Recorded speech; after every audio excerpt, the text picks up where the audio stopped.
ne deputetët e Bashkimit Demokratik për Integrim kemi arsye që t'i mbështesim këto dy ligjet që kanë të bëjnë me administratën, pra me nëpunësit, ligjin për nëpunësit administrativ.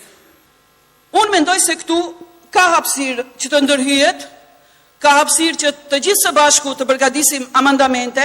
Unë e dysha vetëm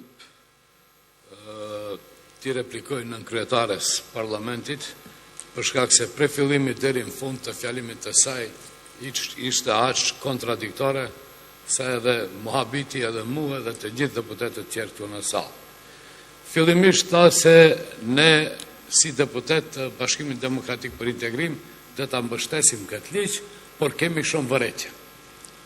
Gabim. Nuk ka nevoju ta mbështetni këtë ligj, atë keni vërejtje. Ju mundeni të votoni kundër edhe ky ligj të kthehet prapë ku duhet të kthehet.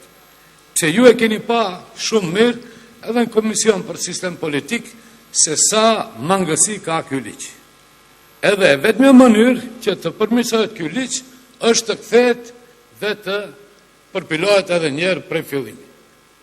Ju sigurisht që e përmendët vetëm sekretariatin për marrëveshjen e Ohrit, gjëja se punë e madhe që nga bo se dikush do ta pyese Musa Xhaferin për punësime, nuk është e vërtet.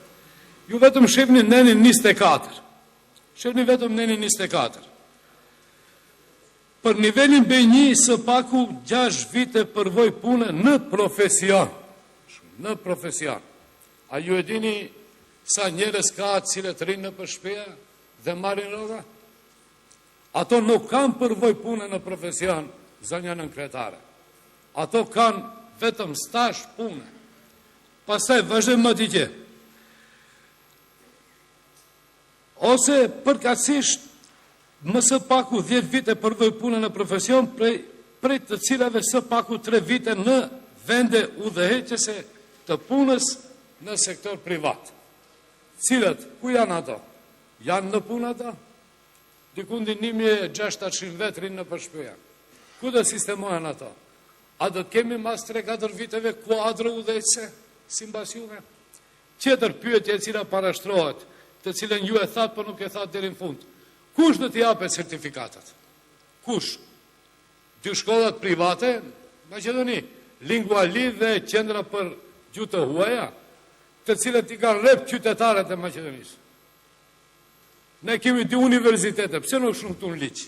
Kërkoni shkruan në ligj, se ka 2 katedra të gjuhës angleze, edhe ajo në Evropën, në Universitetin e Evropës Juklindore, edhe në Universitetin e Tetovës. Pse nuk kërkoni që administratorëve shqiptar t'u jepen licenca në ato institucione? Edhe shumë lëshime tjera të cilat i keni. Shumë lekë është të flitni, të jeni kontradiktore, por më e drejtë është të dilni edhe të thoni ky ligj nuk është diskriminues për administratorët shqiptarë. Një lloj si ligji për punë të jashtme, ju e dini shumë mirë, e cila si kalon në këtë parlament. Pastaj e pat se çfarë gabimi kishit bërë.